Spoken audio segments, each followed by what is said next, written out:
So yan, magandang araw po sa inyo lahat mga kasulid, mga kaprobinsya. So yan, medyo maganda yung ating view ngayon sa likod.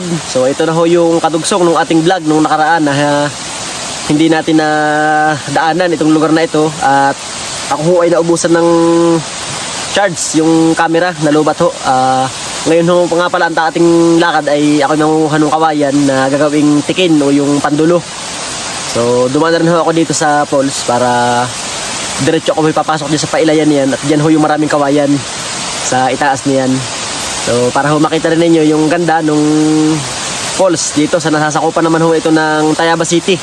Ng barangay ho ay barangay Bubong Palali. So ito ho yung Sitio Bukaw-Kaw. Dito ho ay marami nagpupuntang mga nagpipiknik kapag maganda yung panahon. Yung iba ho ay nag-overnight dito. Ayan, ngayon ho naman pala ay maganda at walang kalat. Ito ho yung dala natin. So wala hong kalat. Ayan, walang mga masyadong mga plastic. Noong nakaraang napadaan ako dito, nung nakaraang taon, nung bago magpasko ay marami ako ditong nadaan ng mga buti. Mga buti ho ng alak at mga plastic, saka mga balat ng sitsiriya. Alam ko ho ay nung nakaraan ay naglinis sila dito. Tapos nung, ewan ko lang kung iba, kung nalinis nila o nadala nung natangay ng baha sa baba.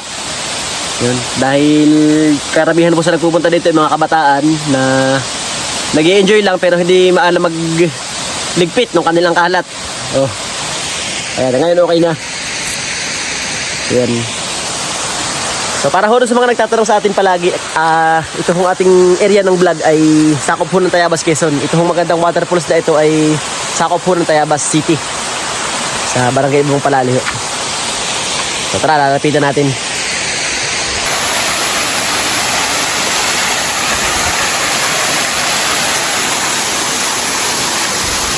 So yan, hindi po ngayon masyadong kalakasan yung lagaslas ng tubig. At halos mag-iisang buwan na rin ho yung init dito sa lugar namin ngayon.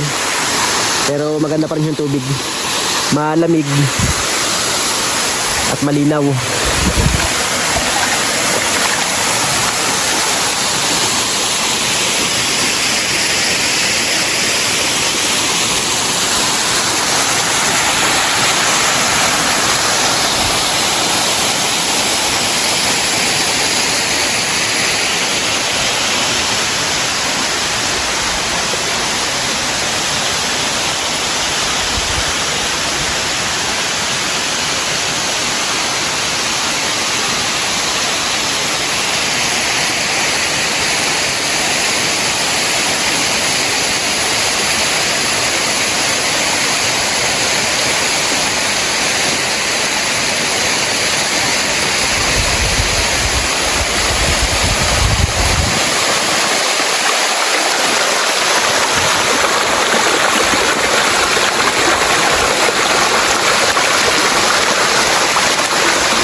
So yun mga kaprobinsya, mga kasulid, so yun lang ho muna yung ating update ngayong araw na to dito sa ating pamamasyal sa Talon, dito sa falls. So kung kayo ho ay nakapunta na dito o nagbabalak pa lang pumunta dito, konting message ko lang po sa inyo, sana po ay paki-impis na lang po ng ating mga basura o yung mga buti ho ng alak na iniinom nyo. Dahil nung nakaraan ay may nadaanan ako dito ng mga buti ng alak na nakatambak dito, mga gin, GSM Blue sa yung ibang buti. Yun ho ay hindi ko alam kung naimpis ba nung mga naglilinis dito, nung nakaraan ho may naglinis dito eh. Hindi ko ho alam kung naimpis nila o natangay ng baha. Dahil pag ho yun ay natangay ng baha ay hahalo ho yun sa buhangin, sa mga bato at mababasag. Pag ho nabasag yun ay delikado ho sa paa. Delikado hong matapakan ng mga nadaan din yung mga magkakabayo, saka ho yung mga natawid diyan sa baba. Dito ko nakita nung nakaraan yung mga buti. Sana ho ay na-impis para hindi naman aanod at kung sakali ho baka babasag, hahalo sa buhangin. So yan mga kaprobinsya, mga kasulid oh. Ganda. So yan, para ho sa mga gustong pumunta dito, ayan oh. Dito naman ho ay libre, basta nga lang ho at huwag kayong magkakalat. Ganda. Medyo mahina ho yung patak ng tubig ngayon. Hindi ho kagaya nung nakaraan na malakas yung patak ng tubig. Medyo malumot yung mismong talon, yung dati. So yan, wala naman ho pala ako ditong kalat na iimpisin at siguro ho ay naimpis na nila yung nakaraan. At klase ho naman pating matagal-tagal nang walang namamasyal dito.